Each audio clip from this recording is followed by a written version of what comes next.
사회문화 109페이지.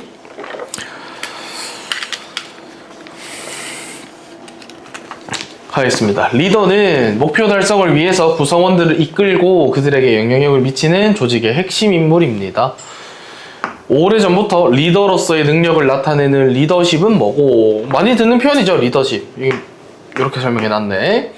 또 어떠한 리더십이 효과적인지에 대한 연구가 있었어요. 자, 사람 나오니까 네모 칩시다. 자, 피들러는 리더를 업무의 목표 달성을 중시하는 업무지향적인 스타일을 가진 리더가 있고, 구성원들과의 관계, 소통을 중요하게 생각하는 관계지향적인 스타일을 가진 리더가 있다. 이렇게 구분을 했대요. 구분했다 나오면 우리 늘 하던 것처럼 합시다. 자, 피들러.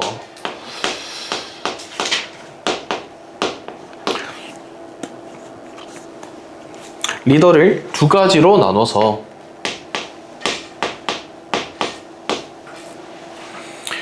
업무 목표 달성이 중요하다 이렇게 생각하는 업무지향적인 리더가 있고,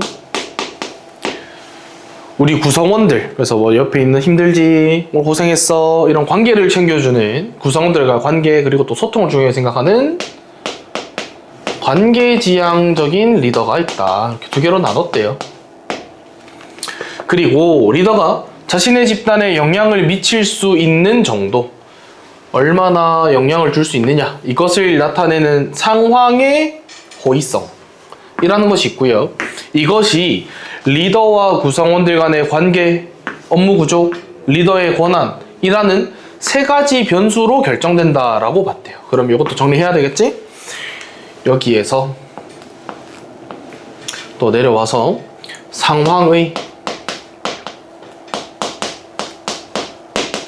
호의성, 그리고 이것이 간단하게만 쓰겠습니다. 관계, 업무 구조, 또 권한, 이것으로 인해서 결정이 된다라고 생각했대요. 자, 즉 리더와 구성원들이 서로 믿고 존중하는 관계일수록, 요거 말하는 거죠. 다음, 업무가 명확하게 구조화되어 있을수록 채용이나 승진에 공식적인 권한이 클수록, 이것이 클수록 상황의 호의성이 높고, 이게 크면 얘도 크다는 거니까 이 둘은 무슨 관계다? 비례관계다. 비례관계니까 당연히 반대로 호의성이 낮다고 보면 얘네도 다 낮다 이렇게 가는 거죠. 그는 상황의 호의성에 따라서 적합한 리더의 종류가 다르다 이렇게 얘기했어요. 그래서 상황의 호의성이 매우 낮거나 매우 높을 때, 그래서 정의하면 이것이 매우 높거나 혹은 매우 낮은 경우에는 업무지향적인 리더, 얘를 말하는 거죠. 업무지향이 유리하고, 또 중간 정도일 때는 관계지향적 리더가 더 좋은 성과를 낸다. 중간일 때는 관계지향적인 리더가 좋다 라고 주장했습니다. 그래서 리더십은 능력이 아니고 적합성이다 이런 이야기를 했대요. 그러면 마지막까지 정리해보면, 리더는 뭐가 아니래? 능력이 아니래. 그럼 리더는 뭔데? 리더라고 하면 안 되네요. 리더십이네요. 미안합니다. 리더십은 능력이 아니라 적합성이다. 됐나요?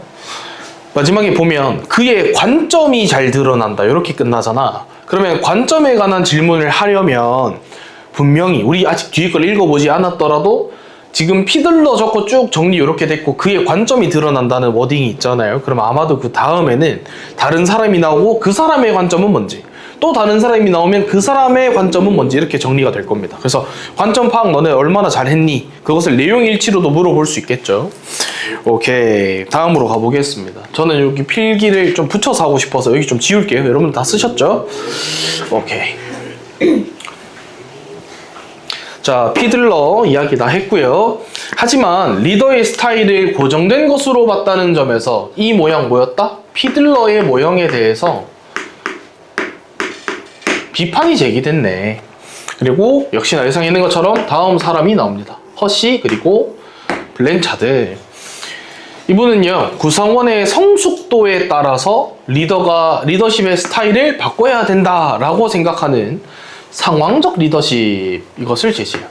구성원의 성숙도니까 같이 일하고 있는 멤버들, 그 멤버들의 성숙도에 따라서 어떨 때는 이런 모습, 어떨 때는 저런 모습, 이렇게 해야 된다, 리더가 그렇게 이야기했다는 거죠. 정리하면서 갑시다.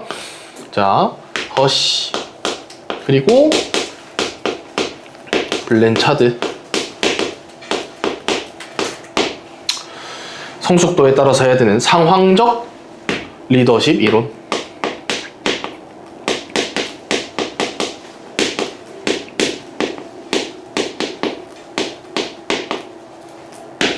오케이, 이게 먼저 봅시다. 그들은 구성원의 성숙도를 업무 성숙도가 있고 심리적 성숙도가 있다, 일단 이렇게 구분을 했대요. 그래서 업무 성숙도, 같은 말이 뭔데? 역량이래, 역량. 역량은 직원의 능력, 경험, 이것을 의미하고요. 심리적 성숙도의 같은 말, 의지랍니다. 의지. 이 의지는 적극성, 의욕, 자신감, 이런 것을 모두 포괄하는 것으로 책임을 받아들일 수 있는 상태라고 말한대요. 여기까지 끊어볼까요? 요거 이제 정리했을 때 제가 제일 깔끔하게 보일 수 있는 방식은 제가 생각했을 때 요거였어요. 그래서 여러분도 이렇게 하면 좋을 것 같아요. 세로축 이렇게 하나 만들어. 좀 예쁘게 할게. 미안하다. 세로축 하나 만드시고요. 좀 예쁘게 하고 싶은데 왜 이렇게 안 되냐? 좀 더 길어야 되겠다. 이렇게 만들어 볼까요? 그래서 세로축. 업무 성숙도랑 심리적 성숙도라고 했으니까 차례대로 갑시다. 업무 성숙도를 가로축으로 둘게요. 이것의 같은 말이 뭐다? 역량이다. 그 다음에 세로축. 이것이 이제 의지, 그러니까 심리적인 성숙도. 다르게 말해서 의지. 이렇게 나눠볼게요. 그럼 이렇게 되겠지? 만약에 역량도 높고 의지도 좋아, 그럼 요 라인인 거죠. 반대로 역량도 떨어지고 의지도 떨어지는 여기, 뭐 이렇게 되겠지. 그럼 여기는 역량은 낮은데 의지는 많은 애들, 뭐 이런 거 가겠습니다. 그들은 리더가 구성원에게 구체적 지시를 내리고 감독하는 과업 행동과 너 이런 일 해, 저런 거 해서 몇 시까지 가지고 와, 이런 거, 구성원들과 인간적인 관계를 형성하고 동기를 부여하는 관계 행동의 높고 낮음에 따라서 총 4가지로 구분을 합니다. 그리고 성숙도에 따라서 적합한 게 있다, 이렇게 봐요. 누구의 성숙도? 같이 일하는 사람. 그들은 구성원의 역량과 의지가 모두 낮을 때, 어디야? 여기죠, 여기. 의지도 낮아, 역량도 떨어져. 이럴 때는 높은 과업 행동과 낮은 관계 행동을 통해서 확실한 방향을 제시하는 지시형 리더십이 좋다, 이렇게 판단했고요. 지시형이 좋다. 반대로 의지만 높아. 이게 제일 슬픈 거야, 그치? 의지는 있어. 애가 일을 열심히 하고 싶은 의지인데 애가 좀 역량이 떨어져. 이런 애들한테는 과업 행동과 관계 행동을 모두 높게 해서 인간적인 관계도 형성해주면서 너무 잘한다, 고맙다, 이런 얘기도 많이 해주면서 또 명확한 지시를 내리는 코치형 리더십이 좋다. 코치형 리더십.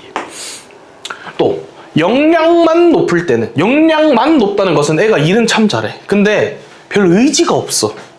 그런 애들한테는, 역량만 높은 애들, 낮은 과업 행동과 높은 관계를 통해서 지시를 적게 하고 공동으로 의사결정을 하고 구성원의 동기를 부여해주는 지원형 리더, 이것이 좋고요. 마지막 하나 남았네. 역량도 높고 의지도 높아. 최고죠. 같이 일하기에. 일도 잘하고 스스로 더 열심히 하고자 하는 의지도 있어. 역량과 의지가 모두 높을 때는 과업 행동이나 관계 행동을 모두 낮게 해서 리더가 특별한 행동을 하지 않고요, 책임과 권한을 넘겨주고 자율성을 부여해주는 위임형 리더십이 좋더라, 이렇게 구분했대요. 이렇게죠. 자, 그러면서 이 사람도 마찬가지로 앞에 거랑 똑같은 스타일로 정리하면 유연성은 성공적인 리더십의 상징이다. 아까는 뭐라 그랬더라 앞에서? 적합성이다 라고 표현했다면 리더십은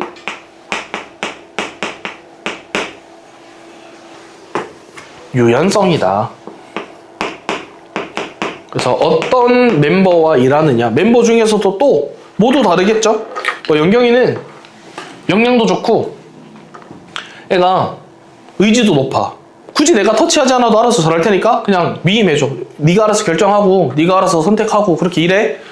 또 우리 경륜이처럼 애가 의지는 참 많은데 역량이 좀 떨어져. 아예 좀 띨빵해. 제일 슬픈 스타일. 그런 애한테는 옆에 붙어가지고 같이 코치형으로 해주는 게 좋다 이런 거죠. 오케이. 또 계속 가보겠습니다. 마찬가지로 여기 옆에다 계속 정리할게요.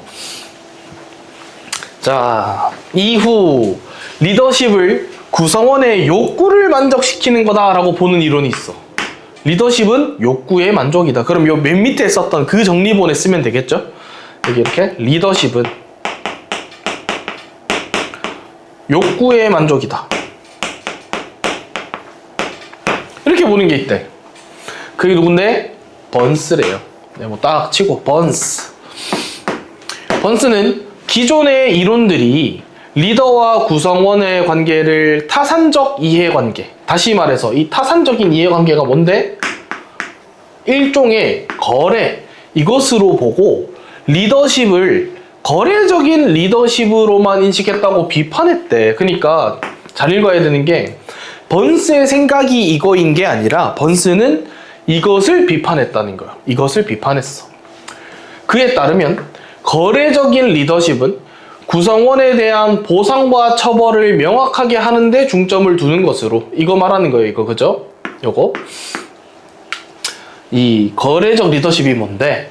잘하면 상을 줘. 뭐 월급을 더 준다거나 보너스를 준다거나 처벌 못하면 처벌을 해. 뭐 연봉을 깎는다거나 이런 거래적 리더십을 지닌 리더는 구성원이 목표를 달성하거나 혹은 어떤 기준을 만족하면 보상을 줘. 뭐 돈. 아무래도 돈이겠죠? 회사니까. 규율을 위반하면 조치를 취해. 그래서 일탈하지 못하도록 감시를 한답니다.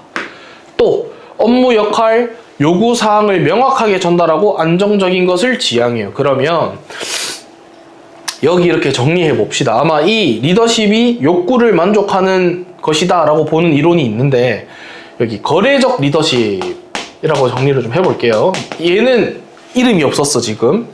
거래적 리더십이라는 게 있는데 이것은 따지자면 보상 그리고 처벌. 잘했을 때는 보상을 주고 잘 못했을 때는 처벌을 줍니다. 그리고 업무 역할 또 요구사항 이런 것들을 명확하게 전달해서 안정적인 걸 지향하는 게 바로 거래적인 리더십인데 이것을 비판하는 사람의 이름이 번스 이렇게 돼야 되는 거죠. 번스는 이런 거래적 리더십이 잘못됐다라고 생각하는 사람인 거지. 이렇게 하는 거 아니야. 그럼 어떻게 해야 되는데? 번스는 이런 리더십을 비판하면서 리더가 구성원의 창의성을 자극해야 되고 책임의 분권화를 지향하는 변혁적인 리더십을 가져야 된다. 이걸 비판하면서 말한 게 뭐야? 변혁적 리더십이래요.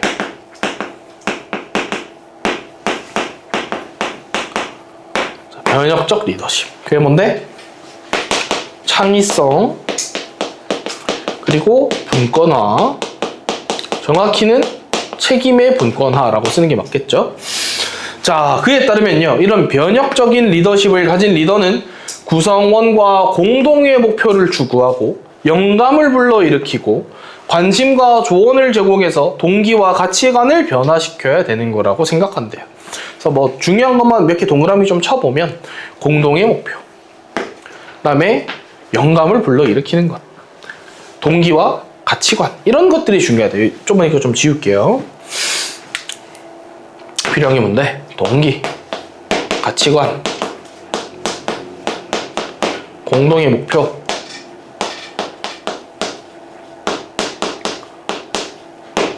영감 이런 것들이네요. 그는 리더 또한 구성원으로 인해서 동기도 높아지고 변화할 수 있다고 강조하면서 구성원과 리더와 구성원은 서로 영향을 주고받는 상호 변화적인 관계다라고 봤대요. 그래서 리더와 구성원의 관계를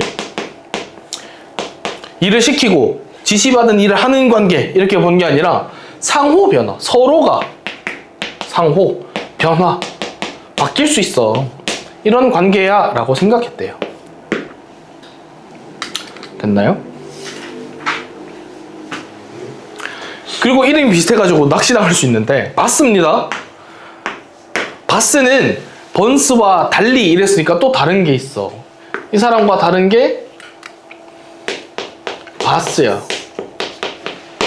바스는 변혁적 리더십과 거래적 리더십은 상호 배타적인 게 아니고, 그러니까 상호 배타적이라는 건 서로 같이 있을 수 없어, 서로 밀어내는 관계야 라는 것이 아니고 둘을 적절하게 조합해서 성과를 효과적으로 달성할 수 있다라고 주장했어요. 그래서 이렇게 생각하지 말고 변혁과 거래적인 리더십을 합치는 게 좋지 않을까? 라고 생각하는 게 맞습니다. 근데 생각해봐봐. 너네가 만약에 회사에 취직했어. 일을 잘하면 보너스를 많이 줘. 그러니까 돈을 많이 줘. 그리고 일을 못하면은 월급이 깎여. 1번 회사. 일을 잘하면 와가지고 아우 너무 멋있어요. 고생하셨습니다 하고 막 너희한테 창의성을 막 부여해주고 동기를 막 부여하고 너희에게 올바른 가치관을 성립하게 해주는 회사. 2번. 너희 뭐 다니고 싶어? 1번. 저도 1번 다니고 싶어요. 나 그냥 돈으로 주면 좋겠는데. 아니 뭐 제가 알아서 할게요. 뭐 영감을 받고 내가 알아서 할게. 아니 굳이 뭐 저는 그래요. 저는. 근데 이건 이제 번스의 생각이었어. 번스는 야 이거 너무 아니야, 이렇게 하면 안 돼, 이건 좋은 리더가 아니야 라고 생각한 거고, 내 기준에 내가 어떤 학원을 선택해서 뭐 이직을 해야 되고 혹은 그 학원에 출강을 나가면은 물론 이런 리더를 만나는 것도 좋겠지만 저는 더 달콤한 보상을 주는 저는 개인적으로 그래요. 뭐 이렇게 또 그게 나에겐 동기가 돼. 여러분도 뭐 그렇지 않을까요? 그만한 동기가 또 있을 수 있을까? 뭐 그렇습니다. 그래서 바스가 야야야 두 개를 따로 생각하지 말고 이런 것도 해주고 또 일종의 그런 거래적인 면모를 보여서 보상도 적절히 주는 게 좋지 않을까? 그래서 저도 번스보다는 바스 쪽이 좀 더 내 스타일이다. 오케이, 계속 가보겠습니다. 자, 이런 흐름 속에서 구성원들에 대한 동기부여가 리더십의 핵심 요소로 자리 잡게 돼요. 지금 계속 보면 흐름이 변화되고 있는 게 있거든요. 제일 처음엔 뭐였고, 그 다음에 뭐 욕구 충족이었고, 그 다음에는 동기부여였고, 이렇게 흐름이 있어. 큰 흐름도 잘 잡으셔야 됩니다. 사람마다 끊지 마시고요. 사람 이름 또 나오네요. 로크는 뚜렷하고 도전적인 목표가 있어야 사람들이 의도적인 노력을 기울이고 목표가 특정적이고 어려울수록 성과가 높아진다고 봐. 운동 많이 하는 영경이가 잘할 것 같은데 한 번 했을 때 잘 되는 운동보다, 그리고 한 2번 연습하니까 바로 최고점을 찍는 것보다 여러 번 노력하다가 한 2달, 3달 혹은 길면 6달 노력하다가 네가 그 최고점에 도달했을 때가 훨씬 성취가 크지. 어려운 걸 해냈다는 성취가. 뭐 한두 번 했는데 되면 별로 재미가 없어요. 전교 1등도 그럴 테고 공부하고 있는 여러분도 그럴 테고 그냥 뭐 해도 1등급이 나오면 성취라는 걸 느끼기 쉽지 않겠죠? 성취는 안 되던 걸 내가 노력을 통해서 가졌을 때 생기는 거잖아? 근데 내가 그냥 할 때마다 1등급이야. 난 1등급 놓쳐본 적이 없어. 그러면 9등급에서 1등급이 된 학생이 가진 성취감은 느끼기 쉽지 않겠지? 그런 정도라고 생각하시면 되겠어요. 그래서 뭐 어려우면 하기 싫어지는데요 이게 아니라 그걸 해냈을 때 성취감을 이야기하는 겁니다. 또한 목표를 개별적으로 제시하는 것보다 공개적으로 했을 때도 효과적이야 라고 했대요. 그럼 정리하면서 갑시다. 또 자, 로크 어떻게 생각했느냐면요, 목표를 설정해야 되는데 이 목표가 너무 쉬운 거 말고 어렵고 또 특정적으로 딱 집을 수 있어야 하고 개별적인 것보다 공개적일 때 훨씬 더 그 효과가 크다 이렇게 봤고요. 다음 사람 대시 그리고 라이언 마찬가지로 이렇게 이제 짤막짤막하니까 같이 정리해도 되겠죠? 대시 라이언은 자기결정 이론이라는 걸 통해서 사람들은 누군가에 의해서 통제받고 싶지가 않아. 행동을 스스로 결정하고 통제할 수 있을 때 비로소 동기가 있어 라고 느껴.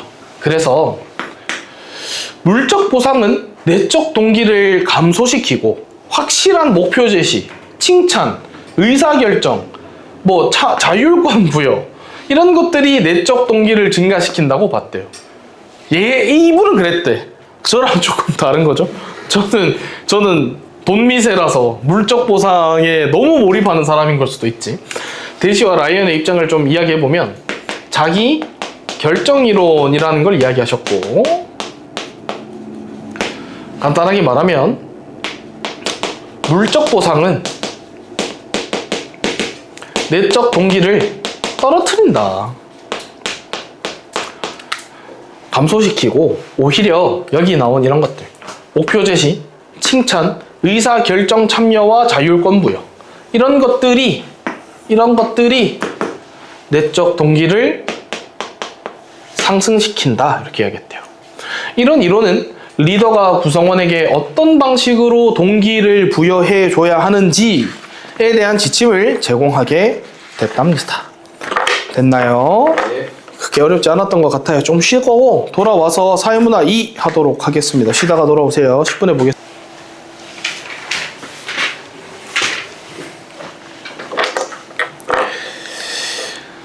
가겠습니다. 요거 경제 이야기 나오는데 제가 지난 시간은 아니고 좀 초반부에, 저희 독서 초반부에 일반 경제학이랑 불완전 경제학 이야기하면서 경제적이라는 게 어떤 식의 표현으로 쓰이느냐 이야기했던 거 기억나시죠? 근데 이제 경제적이라면은 모든 정보를 다 알고 있고, 그래서 가장 효율적인 선택을 한다, 그런 이야기를 했는데 현실에서는 그게 잘 안 된다, 그런 이야기를 하면서 수업했던 게 불완전 경제학이었고, 요거 비슷한 내용인데 보시면 일반적으로 경제학에서는 경제 주체들이 완전한 정보를 가지고 있다 라고 가정하고 이야기해요. 그래서 완전한 정보 상태가 되면 모든 경제, 이거 나오면 항상 체크해야 되죠? 전칭입니다. 모든 경제 주체들이 원하는 정보를 아무런 비용을 들이지 않고 얻을 수 있어야 돼요. 근데 현실에서 그게 돼, 안 돼? 안 되지. 우리가 정보를 몰라서 알고 싶어서 재미나이에만 물어보고 싶어도 사실 비용을 내게 되잖아요. 여기서 말하는 이 비용은 오해가 좀 있는 게 돈만 낸다고 생각할 수 있는데 꼭 그게 아닙니다. 노력이 들어가도 비용, 시간이 들어도 비용입니다. 전부 다. 그래서 현실에서는 정보 취득에 비용이 소요되므로 경제 주체들은 불완전한 정보를 가질 수밖에 없어요. 더욱이 각 경제 주체마다 비용의 제약이 상이하죠. 제가 쓸 수 있는 돈이랑 여러분이 쓸 수 있는 돈이 좀 다를 거고, 또 여러분 부모님과 제가 쓸 수 있는 돈도 차이가 아마 날 겁니다. 그죠?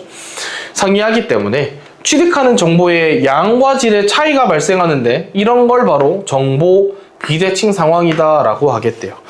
정리하면서 갑시다. 자, 일반적인 경제학에서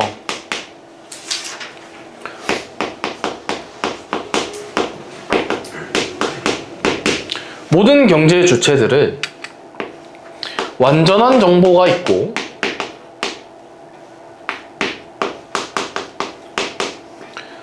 하물며 그 정보를 비용이 없이 얻을 수 있다고 생각하지만, 현실에서는 불완전한 정보를 갖게 되고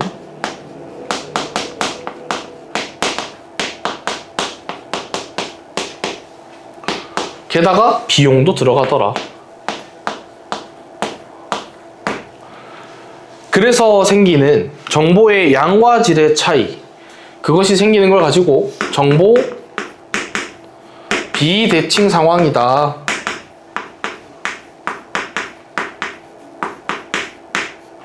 이렇게 표현하겠다는 거죠.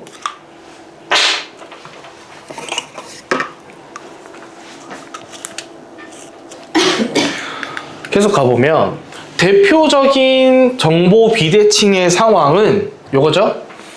거래한 쪽이 상대방이나 상품의 특성에 관한 정보를 상대적으로 적게 갖고 있는 경우래요. 그러니까 어떤 한쪽은 정보가 많고 어떤 한쪽은 정보가 적어. 그런 상황인 거래.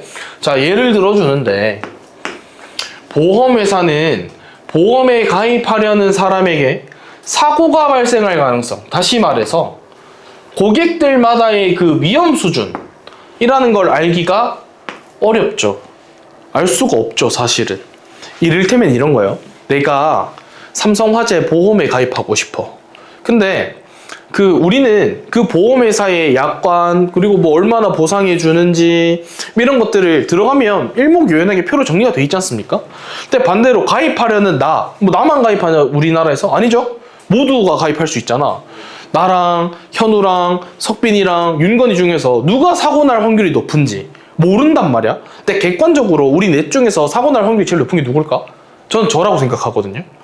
왜냐면 저는 뭐 차도 타고요, 오토바이도 타고요. 상대적으로 오토바이랑 차를 몰지 않는 여러분들이 저보다 사고 날 확률이 아직은 낮겠죠? 그러면 누구 보험료 비싸게 받아야 돼? 내 보험료. 내 보험료를 제일 비싸게 받고 여러분들은 보험료를 좀 싸게 받아도 되죠. 왜냐면 여러분 사고 날 확률이 떨어지니까. 자, 이런 상황에서 정보가 부족한 쪽은 역선택 문제라는 것에 직면하게 되는데, 그럼 이 역선택 문제가 뭐냐? 이 정보의 비대칭. 어느 한쪽은 정보가 많고 어느 한쪽은 정보가 적어.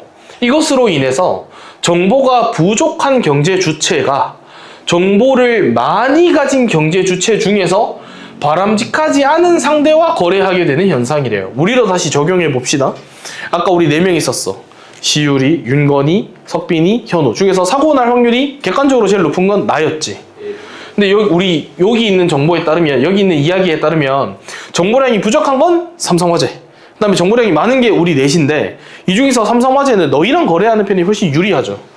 돈은 돈대로 매달 받지만 사고 나지 않으면 이쪽에서 너희에게 돈 쓸 일이 없을 테니까. 근데 삼성화재 입장에서 제일 좋지 않은 선택을 하는 게 누구야? 나랑만 거래하게 되는 거지. 나도 보험료는 내겠지만 사고 날 확률이 높다는 건, 다시 말해서 많은 돈을 나에게 보상해 줄 확률이 높아지잖아. 근데 가장 바람직하지 않은 송시율이랑만 거래하게 되는 현상이 바로 이 역선택 문제라는데, 계속 읽어보면 이게 왜 생기느냐? 보험회사가 고객의 위험 수준을 정확하게 판단을 못하니까 평균적인 위험 수준을 기준으로 보험료를 책정해버려. 대충 이쯤으로 하자, 중간쯤으로 잡아버리는 거지. 그러면 위험 수준이 낮은 고객 입장, 너희들, 현우랑 석빈이랑 윤건이 입장에서는 아니 보험료가 왜 이렇게 높아, 나 사고 날 확률도 없는데 라고 생각하시겠죠? 반대로 위험 수준이 높은 송시율의 입장에서는 이거 보험료 개꿀인데? 이 정도 내고 내가 이만큼 보장이나 받을 수 있어? 나 사고 날 확률이 높은데? 라고 생각하게 되는 거야. 그 결과 보험회사는 위험 수준이 높은 고객만 보험에 가입하는 무슨 문제? 역선택에 직면하게 된다. 그러니까 자꾸 사고 날 확률이 높은 송시율 같은 사람만 자꾸 가입하는 거야. 우리만 꿀이라고 생각했어. 상대적으로 사고 날 위험이 없는 너희들 입장에서는 보험료가 너무 비싸게 느껴지니까 아무도 가입을 안 해. 그러면 회사 입장에서는 손해죠. 그래서 원래 예상보다 보험금을 우리한테 자꾸 더 많이 지급해. 자꾸 사고가 나니까 나한테도 주고 지돌이한테도 주고 지순이한테도 주니까 회사가 어떻게 돼? 야, 이렇게 너무 적잖아서 못하겠다. 보험료를 더 올리자. 여기서 보험료를 더 올리게 되면 그나마 몇 명 남아있던 사고 위험이 별로 높지 않은 경륜이나 연경이마저도 이 돈 내고는 내가 여기 가입 못하겠다. 난 사고 잘 안 나는 데서 탈퇴하겠지. 보험 가입을 해이지하겠죠. 그러면 진짜 완전히 사고 덩어리들, 송시율 1, 2, 3들만 잔뜩 남아서 맨날 사고 뭉치들만 모여있어. 자꾸 보험료를 지급해줘야 돼. 보험금을 지급해야 돼. 그런 일들만 생기겠지? 그래서 이는 다시 위험 수준이 낮은 고객들의 이탈을 가속화하는 악순환으로 이어지는 문제가 있다. 그래서 이 정보 비대칭으로 인해서 생기는 역선택 문제를 이야기했습니다. 오케이, 계속 가보겠습니다. 좀 긴데 천천히 같이 읽어보자고요. 자, 시장에 참가하는 사람들, 시장 참가자들은 역선택을 방지하기 위해서 이제 방법을 모색한답니다. 이거 있으면 안 좋잖아. 그래서 이거 해결할 만한 방법들을 모색하게 되는데 그 대표적인 전략이 바로 신호 발송이래요. 신호 발송. 자, 신호 발송은 뭔데? 정보를 더 많이 가진 쪽이 또는 상품의 숨겨진 특성을 알리는 행위래. 그러니까 홍보하는 거야. 광고하는 거고 정보가 더 많은 쪽이. 자, 예를 들어 줍니다. 아까는 보험회사였고 이번엔 좀 다른 예시예요. 노동시장에서, 그러니까 쉽게 말하면 취업시장이라고 생각하면 돼. 취업시장. 우리 전부 다 취직할 거야. 취업시장에서 내가 어떤 학위가 있는지, 어떤 자격증이 있는지, 나의 공인 시험 성적이 어떤지, 이런 교육 수준은, 이걸 지금 교육 수준이라고 하겠다는 거네요. 내가 어떤 학위가 있냐, 어떤 자격증이 있냐, 어떤 시험 성적을 받았느냐 같은 이 교육 수준은 개인의 생산성을 알리는 신호로 기능할 수 있대. 그러니까 뭐 이런 거지. 저는 뭐 아주 좋은 대학교를 나왔기 때문에 제가 훨씬 더 다른 누구보다 일을 많이 할 수 있을 겁니다 라고 홍보해야 좋은 회사에서 여러분을 뽑아가겠죠. 그래서 우리가 그걸 위해서 사실 지금 열심히 공부하고 좋은 학위를 위해 공부하고 있는 거잖아, 그치? 그래서 고용주가 일정 수준 이상의 교육을 받은 구직자를 생산성이 높은 사람이고, 그렇지 않은 사람은 생산성이 낮은 사람이라고 판단한다면 생산성이 높은 구직자는 높은 교육 수준이라는 신호로 나의 생산성을 알려야 당연히 취직이 될 거 아닙니까? 그죠? 오케이. 이처럼 정보를 많이 가지고 있는 쪽이 나의 특성, 여기선 특성을 어떤 예시로 들었다? 학위, 나의 자격증, 나의 시험 성적.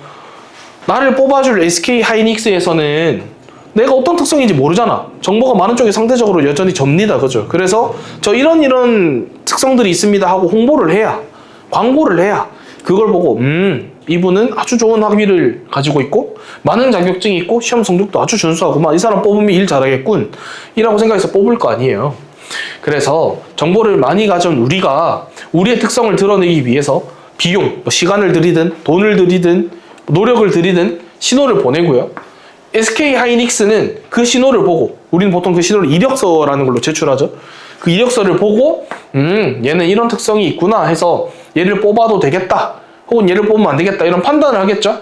그런 특성을 추론해서 거래하게 되면 어느 누구도 선택을 변경할 요인이 없는 상태가 되는데, 이것이 신호 발송의 균형이라고 한대요. 그래서 그 사람도 생산성이 많은 사람을 뽑아서 좋고, 나도 내가 많이 쌓아놓은 이 특성을 가지고 좋은 회사에 취직해서 좋고. 이때 신호가 효과적이려면 숨겨진 특성이 우수할수록 신호 발생 비용이 낮아야 돼요. 근데 이거 되게 당연한 이야기인 게, 내가 우수한 특성을 갖고 있는데 그 신호를 보내는 비용이 높으면 어떻게 홍보해? 어떻게 보여줘? 보여줄 수가 없죠, 이 시당초에. 내가 이런 스펙 잔뜩 쌓았어. 뭐 송시율이 아주 초일류 대학교 나오고 자격증 이만큼 따고, 그리고 시험 성적도 무조건 다 1등이야. 근데 이거 있으면 뭐해? 집에 있으면 아무 의미가 없죠? 이 정보를 발송해야 되지. 보내야 그 신호를 그 사람이 받아서 봐야 비로소 의미가 있잖아요. 근데 그 비용이 높으면 보낼 수가 없잖아. 아무 의미가 없어지잖아. 예를 들어서 생산성이 높은 구직자, 아까 위에 말했는 학위도 높아, 자격증도 많아, 시험 성적도 높아, 이런 학위, 자격증 등 일정한 교육 수준이라는 것을 획득하는 데 소요되는 교육 비용이 낮아야지만 교육 수준이 구직자의 생산성을 구분하는 유효한 신호가 될 수 있다는 거래요. 상품 시장에서 기업들이 보증 제도를 활용하는 것도 또 다른 예래. 신호 발송의 예. 지금은 우리 뭐였어? 취직하는 우리의 입장에서 우리가 회사에 정보를 보내는 거였다면 회사가 우리에게 주는 정보도 있는데, 그게 뭐냐? 품질 좋은 상품을 생산하는 기업이 긴 보증 제도 기간을 제공하는 것으로 이는 소비자들에게 상품 품질에 대한 신호로 작용하죠. 실제로 우리는 보증기간이 10년짜리라는 제품이 있으면 우리에게 어떤 신호로 다가와? 내가 이 제품, 이 선풍기 잘 몰랐지만 이거 보증기간 10년이라는 거 보니까 고장 잘 안 나는 모양이구나 라는 신호로 오죠. 그래서 우리 그걸 신뢰해서 이 제품을 취득하게 되겠지. 품질이 낮은 상품을 생산하는 기업이 만약에 긴 보증 기간을 제공해서 본인들도 똑같이 따라하고 싶어서, 많이 팔고 싶어서 따라하게 되면 실제로 계속 고장나. 그럼 계속 가가지고 무상보증을 맡기겠죠? 그럼 그 고쳐주는 비용이 발생할 거 아니야? 그래서 그 높은 보증 비용이 발생하기 때문에 이런 신호는 함부로 따라할 수가 없다는 거야. 손해가 막심해져. 긴 보증기간을 제공하는 것은 자사 제품 품질에 대한 자신감을 표현하는 신호이고 그것이 우리들에게 신뢰로 다가와서 그 물건을 구입하게 되는 과정이 된다. 이렇게 되는 거예요. 우리는 왜냐하면 이 선풍기에 대한 정보가 없으니까. 정보가 많은 건 만든 회사 쪽이겠죠. 그래서 우리에게 정보를 주는 거야. 오케이. 한편 정보가 부족한 쪽은 선별이라는 것을 통해서 상대방의 숨겨진 특성을 파악하려고 노력을 하는데, 선별이 뭐냐? 정보가 부족한 쪽이 정보가 많은 상대방에게 선택지라는 걸 제공해서 상대방이 숨겨진 특성을 스스로 유도하도록 하는 거래. 그럼 또 다른 방법, 선별이라는 게 있네. 보험회사가 다양한 보험 상품을 설계해서 고객이 자신의 위험 수준에 맞는 상품을 선택하게 되는 게 그 예시입니다. 그래서 예를 들면 건강한 사람은 보험료를 좀 싸게 내고 그만큼 보장되는 보험금도 좀 낮은 걸 선택하겠죠? 왜냐하면 내가 병에 잘 안 걸릴 것 같으니까 돈 많이 주는 보험에 가입할 필요가 별로 없지 않습니까?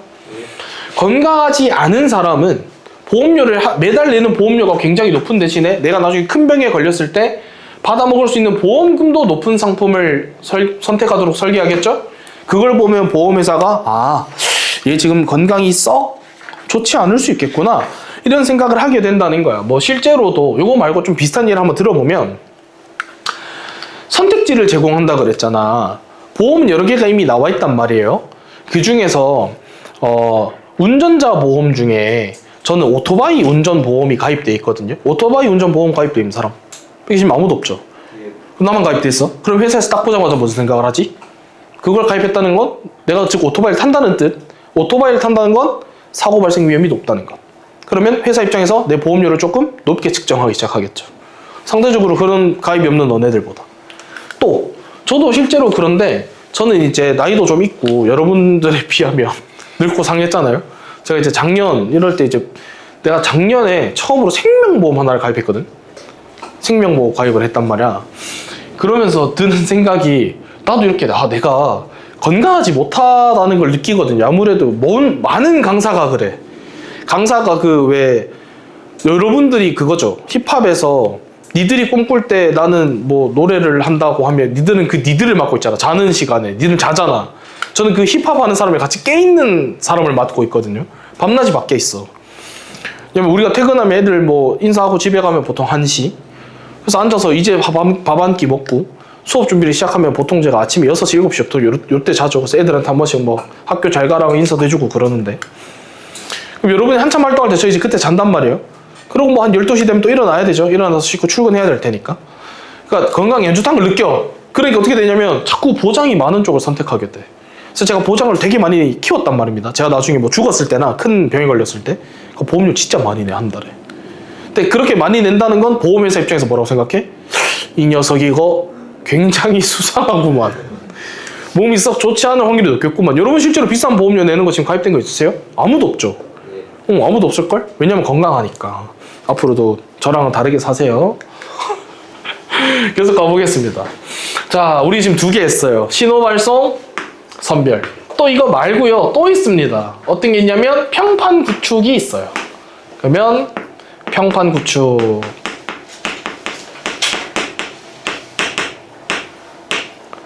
평판 구축이 있습니다. 반복적인 거래 상황에서 품질이 좋은 상품의 공급자는 좋은 평판을 구축해서 자신의 특성을 알리는 거야. 밑에 나와 있는데 온라인 거래가 증가하면서 리뷰, 그다음에 평점, 우리 그 별점 매기는 거 있잖아. 그래서 왜 배민도 들어가면 우리 배달 시키기 전에 별점부터 보잖아. 리뷰 한번 보잖아. 이상한 거 없나? 저희 꿀팁 하나 알려드리면 리뷰를 보실 때 그냥 최근 올라온 순서대로 보면 안 돼. 무조건 들어가서 별점 낮은 순서로 봐야 돼요. 그래야 그 가게의 밑바닥을 알 수 있거든. 그래서 만약에 뭐 별점 1개짜리가 있는데 뭐 배달이 늦어서 별점 1개다 이런 건 저는 개의치 않아요. 그거는 가게 잘못이 아니죠. 근데 뭐 만약에 뭐 끔찍한 무언가가 나왔다. 예를 들어 그런 게 있어. 그러면 불안하잖아. 나라고 당첨되지 않을 확률이 뭐 무조건 보장되는 게 아니니까. 그래서 별점 1개짜리를 봐. 근데 내가 별점 1개짜리 보려고 별점 낮은 순 딱 눌렀는데 이게 웬걸? 별점 최고 낮은 게 4점짜리야. 그렇다면은 어떻게 돼? 좋은 평판이 구축된 거죠. 그럼 우리가 그 집을 한 번도 시켜 먹지 않아 봤지만서도 신뢰가 가서 이 집에서 한번 먹어봐야 되겠다 이렇게 되는 거야. 그래서 이것이 어떻게 돼? 정보 비대칭을 줄이는 아주 효과적인 메커니즘이 되고 있어요. 정보기술 발달을 통해서 이 정보 비대칭을 줄이려는 다양한 메커니즘이 발전하고 있고요. 이런 메커니즘이 발전하면 시장의 효율성도 높아지게 될 것이다. 이렇게 봅니다. 다들 오늘도 고생하셨고요. 다음 주에 오실 때는 이제 과학기술은 연달아서 7, 8 해오시면 되겠고 사회문화는 3, 4 해오시면 되겠네요.